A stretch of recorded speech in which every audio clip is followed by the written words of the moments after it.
ഇതൊരു അടിപൊളി കൂന്തൽ റോസ്റ്റാണ്. കൂന്തൽ കഴിക്കാത്തവരെ കൂന്തൽ കഴിക്കും. നമ്മുടെ അല്ലി ചേച്ചി ഉണ്ടാക്കിയിട്ടുള്ള കൂന്തൽ റോസ്റ്റാണ്. ആള് നമുക്ക് ഉള്ളി ചിക്കൻ ഉണ്ടാക്കിയിട്ടാണ്. അപ്പോൾ നമുക്കിത് ഇരിക്കേണ്ട പോവാം.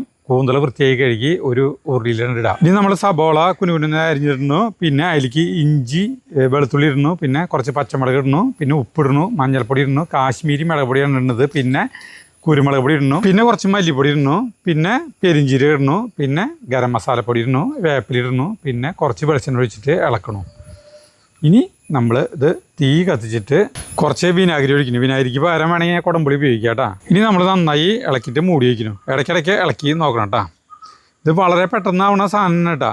ഇനി നമ്മൾ കുറച്ച് ചൂടുവെള്ളം ഒഴിക്കുന്നു. എന്നിട്ട് മൂടി വയ്ക്കുന്നു. പിന്നെ ഇത് വെന്ത് കഴിഞ്ഞിട്ടുണ്ടെങ്കിൽ അതിന് തീ ഓഫ് ചെയ്ത് നമ്മൾക്ക് വേറൊരു പാത്രം അടുപ്പത്ത് വെച്ചാൽ കുറച്ച് വെളിച്ചെണ്ണ ഒഴിക്കുന്നു. പിന്നെ വറ്റൽമുളക് ഇടണു, വേപ്പിലിടണു, അത് ഇളക്കണു.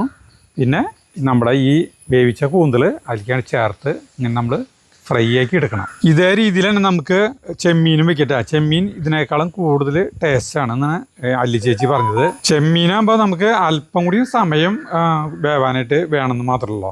കൂന്തലിന് അത്രയ്ക്ക് വേണ്ട. ഇനി ഇതൊന്ന് മൂടിയിടാം.